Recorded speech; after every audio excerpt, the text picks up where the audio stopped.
Saludos, buscadores del misterio, y gracias por asistir a granmisterio.org. Estoy seguro de que alguno de vosotros, en algún momento de vuestra vida, os habéis preguntado la siguiente cuestión. ¿Se extinguieron todos los dinosaurios en ese enorme cataclismo hace millones de años? ¿O por lo contrario, algunos pudieron vivir y desarrollarse, tener descendencia en un lugar apartado que el hombre aún no ha descubierto, en un lugar inhóspito? Han sido muchos los investigadores, zoólogos y personas dentro del mundo de la ciencia que han planteado esta posibilidad como real, un pequeño reducto de dinosaurios que sobrevivieron a la extinción y tuvieron esa descendencia pero que no han podido ser encontrados. Sin embargo, las viejas leyendas de países de todo el mundo siempre nos hablan de criaturas míticas, pero que en su base tiene un origen que podría ser real. Y nos remontamos al corazón de pleno África, donde las leyendas de unos seres que aparecen de cuevas cerca de los ríos son extremadamente similares a estos viejos saurios. Indagando un poco sobre este misterio, lo que me he encontrado ha sido informes sobre zoólogos, investigadores y también empresarios que pusieron un montón de dinero para enviar a gente a África y comprobar si estas leyendas eran reales o no.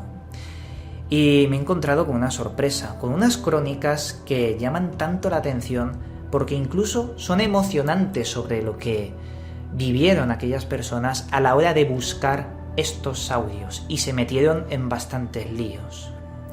Veréis, toda esta historia comienza con el zoólogo e investigador llamado Ivan Sanderson. Este hombre recogió un montón de leyendas de pleno corazón de África y pudo comprobar que cerca de las zonas pantanosas del lago llamado Mengueru existen leyendas sobre extraños seres enormes muy parecidos a reptiles o viejos saurios. Todas estas historias llegaron a los oídos de un empresario bastante codicioso pero con mucho dinero. Este hombre se llamaba Carl Hagenbeck y el señor Hagenbeck lo que hizo al final con estas leyendas fue invertir un montón de dinero para hacer expediciones para poder comprobar si las leyendas eran reales o no.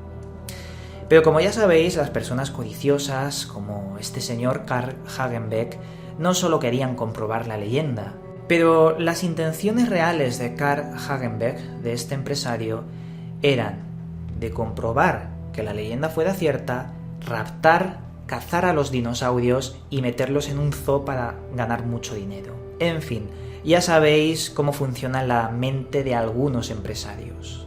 Cuando murió Hagenbeck, a los años, el señor Ivan Sanderson ya se había formado como zoólogo y demás, pero siempre tuvo aquella incógnita sobre si las expediciones míticas de Hagenbeck eran reales o no, por lo que emprendió su propia expedición para poder investigar las leyendas africanas de unos saurios que estaban escondidos en cuevas en los ríos de África. La primera pista que tuvo el señor Ivan Sanderson fue los rumores de una extrañísima criatura llamada Chipekwe. El ser llamado Chipekwe se enlazaba con crónicas muy parecidas a viejos dinosaurios, reptiles, descripciones muy parecidas en los viejos pantanos de Djololo, en África. La zona de Djololo también estaba muy repleta de zonas inexploradas y ese era un punto interesante para poder aventurarse a buscar estos viejos saurios. Pero cuando hicieron la expedición no encontraron absolutamente nada y así lo dejaron plasmados en los informes. No encontraron nada.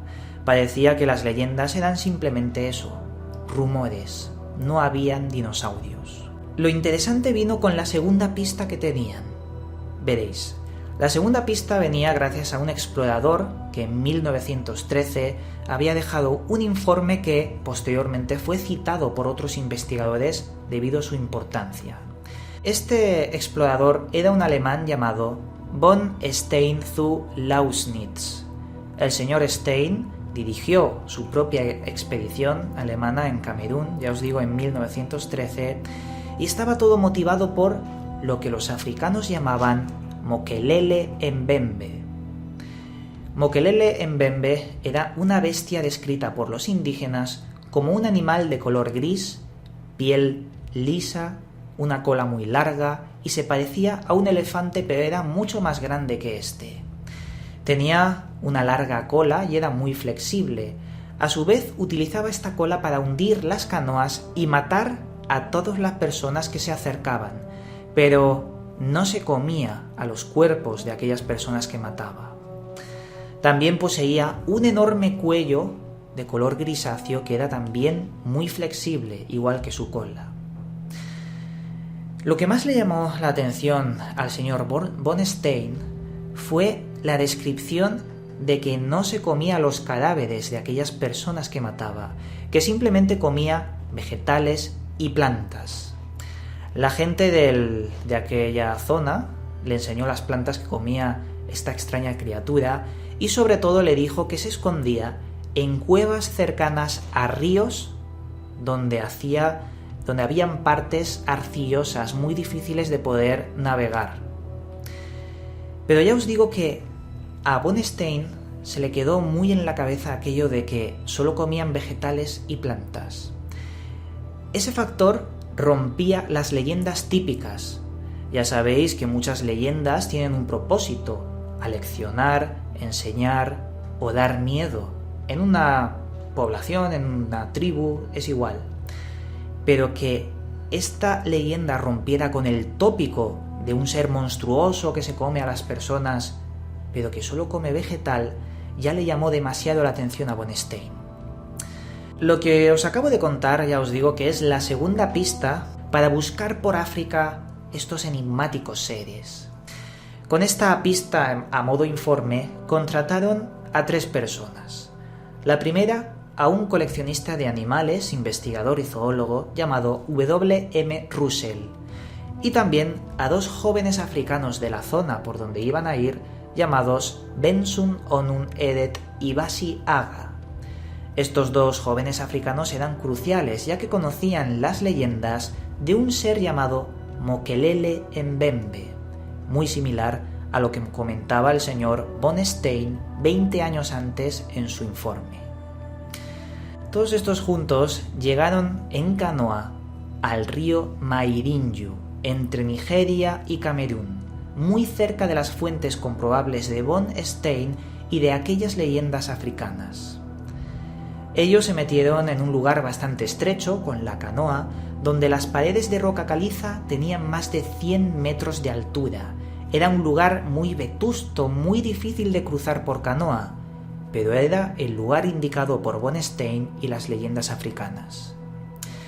Ellos describen el pasaje como un lugar de miedo, ya que era un lugar inhóspito, y a izquierda y derecha de todo ese largo río repleto de paredes muy agresivas empezaron a ver grandes bocas, aberturas de cavernas inmensas que estaban en todas esas paredes, por arriba, entre medias, por abajo, incluso debajo del agua. Pero mientras iban por ese río, escucharon uno de los sonidos más aterradores que jamás en sus vidas habían escuchado.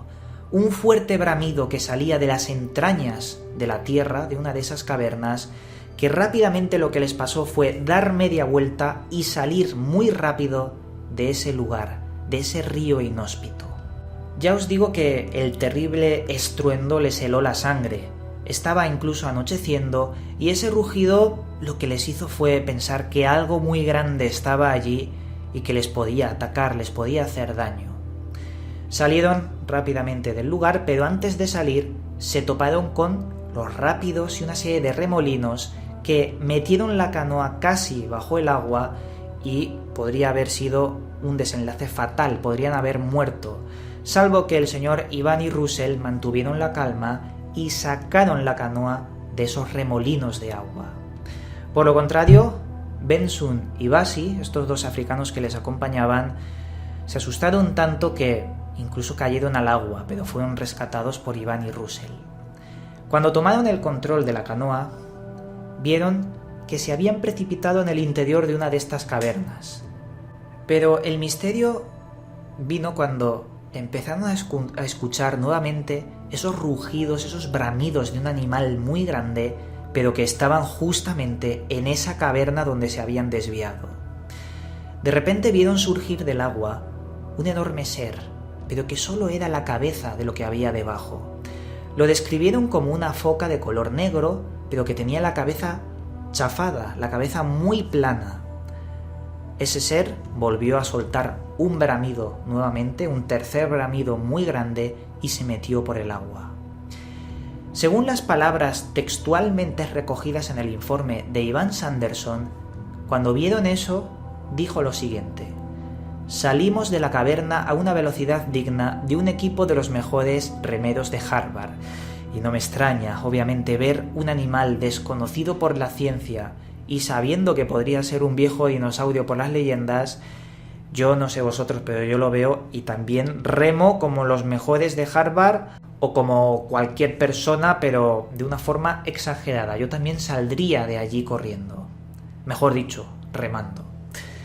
Pero bueno, una vez que se tranquilizaron después de ver todo esto, Benson y Bassi les confirmaron a Russell y al señor Ivan Sanderson que lo que habían visto era el Mokele Mbembe, el ser mítico de las leyendas de África. A su vez, entrevistaron a varias personas de la zona, a varios lugareños, y efectivamente todos coincidían que allí, aquella parte del río y de las cavernas era prohibida, porque de allí salía el Mokele Mbembe y mataba a las personas. Una observación que hizo Russell muy interesante fue la siguiente: no había ni cocodrilos, ni hipopótamos, ni ningún ser carnívoro que pudiese controlar una zona en ese lugar. Y era extraño, ya que desembocaban varios ríos en aquel punto. Era como que el Mokele Mbembe fuera territorial y asustara, ahuyentara a todos los demás animales que podrían estar allí. Sin embargo, como hemos dicho, el Mokele Mbembe podría solo comer vegetales, como decía von Stein en sus informes. La historia no acabó aquí, ya que se hicieron varias expediciones, pero no volvieron a encontrar a este ser, a este dinosaurio. Existió otra expedición paralela a todo lo que hemos relatado, dirigida por el investigador llamado Roy P. McCall. Viajó a las entrañas de Likouala, una región casi inexplorada entre los ríos Ubangi y Sanga. Allí se encontró también gente que hablaba de la leyenda del Mokele Mbembe.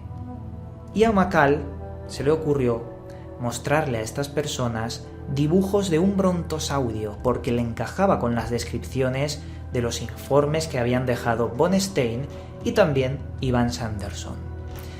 ¿Qué pasó? Pues que hubo un asombro muy grande. Aquellos lugareños africanos identificaron al brontosaurio con el Mokele Mbembe y lo identificaron de forma súbita. Era el mismo ser. Gracias a esto y a sus indagaciones, lo que hizo McCall fue ponerse en contacto con la NASA, con varios contactos que tenía dentro de la NASA, y utilizar uno de los satélites más precisos que tenían en la época, el NavStar, y su cámara de alta definición llamada Landsat. Con estas potentes cámaras empezaron a hacer fotografías de toda la zona, todos los ríos cercanos, y así poder encontrar evidencias de estos extraños seres. ¿Pero qué pasó? Pues que actualmente es un misterio que es lo que descubrieron el señor Roy P. McCall y aquellos que estaban con él sobre la NASA, en las instalaciones de la NASA utilizando estos satélites. Aquella aventura acabó ahí, en el más absoluto misterio, y ya no sabemos si de verdad encontraron un brontosaurio, una comunidad pequeña de brontosaurios, si de verdad los hallaron y los mataron, o se los llevaron, o los estudiaron. No se sabe absolutamente nada de esto, porque ahí acaba toda la información rastreable, la que se puede conseguir. Ya no tenemos nada. Y bien, Yo personalmente pienso sobre este asunto que en la literatura hay pequeños secretos, no en toda la literatura, pero sí en aquellos autores que han estado envueltos en logias de masonería, en cultos donde se tiene cierto conocimiento que no es revelado, como la Sociedad de la Niebla, donde estaba Julio Verne y Alejandro Dumas, y también otros autores como Howard Phillips Lovecraft y el señor Arthur Conan Doyle. Y este último hizo un libro llamado El Mundo Perdido, que curiosamente iba de una historia en África de los últimos dinosaurios que estaban allí escondidos. Los últimos dinosaurios no extintos. Muy curiosa la historia cuando se asemeja a la que hemos visto sobre estos investigadores que jugaron su vida para buscar estos míticos seres. Pero ya veis, en la literatura hay secretos porque vemos que incluso se hace realidad. Otra cosa también interesante es conocer que hay un determinado animal llamado el celacanto que se creía que se extinguió hace 70 millones de años, pero que se encontró hace varias décadas y se encontró de forma inmutable, no había evolucionado en 70 millones de años. Por lo que seres de similares características son factibles que hayan podido sobrevivir.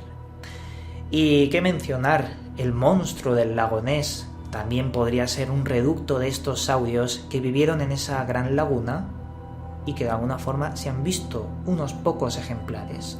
¿Por qué no podría ser? Es bastante factible. Y nada, con todo esto dicho, ahora sí, el misterio está servido y sois vosotros los que tenéis que tomar vuestras propias conclusiones. Desde aquí, yo os mando un cálido abrazo y nos volveremos a ver en otro vídeo.